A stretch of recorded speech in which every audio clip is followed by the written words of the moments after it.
трговците ја послушаа регулаторната комисија за енергетика и не ги променија драстично цените на горивата. Речиси на сите бензински пумпи денеска се точат за 1 денар поевтини бензини и за половина денар поскап дизел.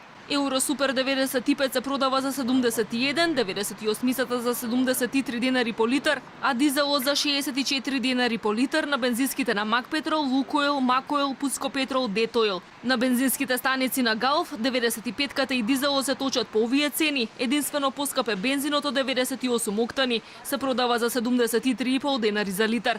Вице-премиерот Ангјушев е задоволен што трговците не ја злоупотребиле ситуацијата и одлуките поминале без драстични ценовни шокови.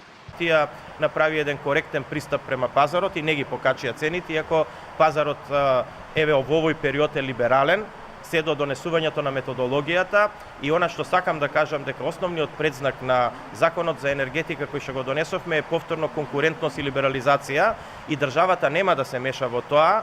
Трговците со деривати од денеска самите ги одредуваат цените на горивата, бидејќи навреме не стапи на сила новата методологија. Од регулаторната комисија се надеваат дека законските измени ќе поминат неделава и дека веќе од понеделник ќе продолжи праксата РКЕ да ги објавува новите цени. Ангјушев вели дека државата поставува само највисок праг на цените на горивата, па сега останува на трговците меѓу себе да си конкурираат, иако сакаат да се откажат од максималната маржа.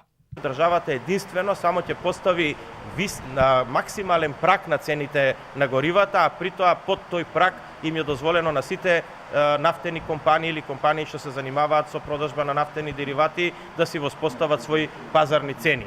Државата единствено ќе направи цена на плафон, цена на максимална цена, со цел да ги заштити граѓаните од евентуалното монополско здружување, кое што не можам да кажам дека постои.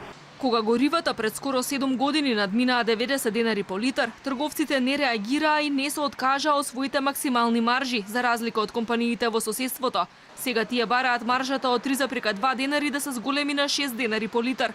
Од регулаторната комисија се уште прават анализи за новата методологија за пресметка на цените.